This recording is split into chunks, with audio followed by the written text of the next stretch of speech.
Right Maharashtra Nagpur లో ఉద్రిక్త పరిస్థితులు నెలకొన్నాయి. ఔరంగజేబు సమాధిపై మొదలైన వివాదం కాస్త ఘర్షణలకు దారితీసింది. రెండు వర్గాలు పరస్పరం దాడులు చేసుకున్నాయి, ఆస్తులను తగలబెట్టుకున్నాయి. దీంతో ఆందోళనకారులపై లాఠీచార్జ్ చేసి అల్లర్లను కంట్రోల్ చేసేందుకు సిటీలో 144 సెక్షన్ విధించారు.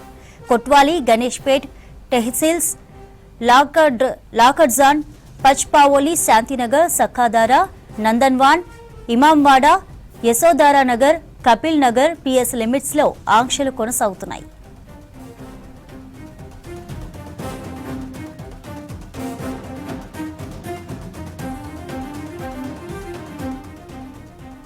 రాత్రి 8 గంటల ప్రాంతంలో నాగ్పూర్లోని హంసపురి ప్రాంతంలో గుర్తు తెలియని వ్యక్తులు దుకాణాలను ధ్వంసం చేయడం, వాహనాలను తగలబెట్టడం, రాళ్లు రువ్వడంతో హింస చెలరేగింది. ముసుగు ధరించిన వ్యక్తులు దాడులు చేయడంతోనే ఘర్షణలు చెలరేగాయని తెలిపారు స్థానికులు.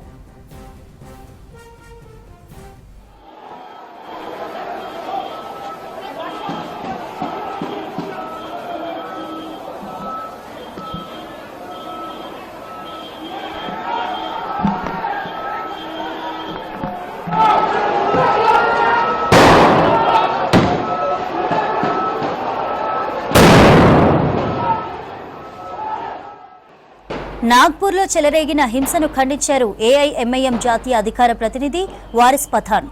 ఘటనపై మహారాష్ట్ర సర్కార్ విచారణ చేపట్టాలని డిమాండ్ చేశారు.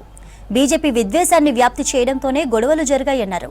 ఫడ్నవీస్ ప్రభుత్వానికి చెడ్డ పేరు తీసుకురావడానికి అల్లర్లు సృష్టిస్తున్నారని మండిపడ్డారు బీజేపీ నేత అనిల్ బోండే. అల్లర్లు చేసిన వారిపై కఠిన చర్యలుంటాయన్నారు.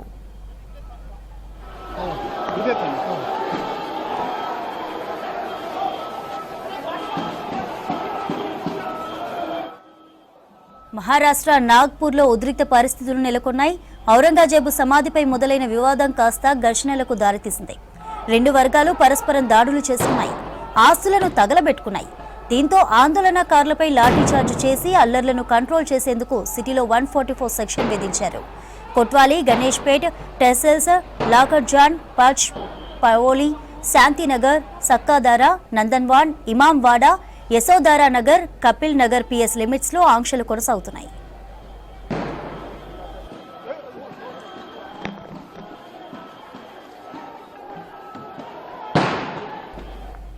రాత్రి 8 గంటల ప్రాంతంలో నాగ్పూర్లోని హంసపురి ప్రాంతంలో గుర్తు తెలియని వ్యక్తులు దుకాణాలను ధ్వంసం చేయడం, వాహనాలను తగులబెట్టడం, రాళ్లు రువ్వడంతో హింస చెలరేగింది. ముసుగు ధరించిన వ్యక్తులు దాడులు చేయడంతోనే ఘర్షణలు చెలరేగాయని తెలిపారు స్థానికులు.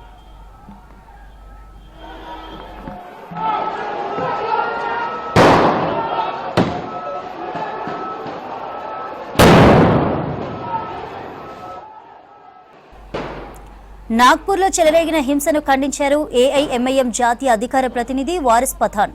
ఘటనపై మహారాష్ట్ర సర్కార్ విచారణ చేపట్టాలని డిమాండ్ చేశారు. బీజేపీ విద్వేషాన్ని వ్యాప్తి చేయడంతోనే గొడవలు జరిగాయన్నారు. ఫడ్నవీస్ ప్రభుత్వానికి చెడ్డ పేరు తీసుకురావడానికే అల్లర్లు సృష్టిస్తున్నారని మండిపడ్డారు బీజేపీ నేత అనిల్ బోండే. అల్లర్లు చేసిన వారిపై కఠిన చర్యలుంటాయన్నారు.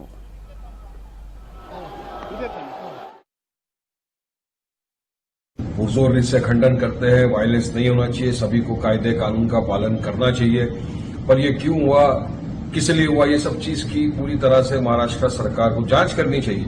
देखिए, हम तो कितने दिनों से बोल रहे हैं कि महाराष्ट्र के अंदर कुछ बीजेपी के ऐसे नफरती चिंटू आ गए जो बस दिन भर आग भड़काने का काम कर रहे हैं, नफरती भाषणबाजी कर रहे हैं। अभी कल भी इनका एक बाहर से आए थे हैदराबाद से, उन्होंने आके पुणे के अंदर एक भाषण दे दिया। अब ये सारी चीजें जो है ये नफरत फैला रही है ना। हम तो पहले से बोल रहे हैं कि ऐसे लोगों के ऊपर लगाम लगाए सरकार, वरना देखिए आज किस स्थिति में चला गया है। अब महाराष्ट्र के अंदर हुआ, हम बोल रहे थे कि महाराष्ट्र में काफी दिनों से कुछ लोग चाहते हैं कि तनाव पैदा हो, चाहते हैं कि नफरत बढ़े, चाहते हैं कि इस तरह का वायलेंस हो। हमने मुख्यमंत्री को हमेशा से कहा कि सर आप संज्ञान लीजिए, इस बात का रोकिए ऐसे लोगों को। आज नफरत की आग यहाँ तक बढ़ गई। अब देखिए किसने इनको इजाजत दिया था यहाँ पर जाके आंदोलन करना। एक 400 साल पुराना औरंगजेब का मुद्दा लेकर बीजेपी सरकार तमाम मुद्दों से ध्यान भटका दी है और अब ये हद पे आ गई, नफरत यहाँ तक फैल गई। तो हम तो चाहेंगे कि वायलेंस ना हो और हम रिक्वेस्ट करेंगे आपके माध्यम से भी कि कायदे कानून का सब पालन करे, कोई भी कायदे का उल्लंघन न करे। और हमारी सरकार से भी मांग है कि सरकार जो भी इसमें इन्वॉल्व है, जिसने ये दंगे भड़काए, दंगे भड़काने के लिए अपने अल्फाज यूज किए, ऐसे लोगों के ऊपर सख्त कार्रवाई करे।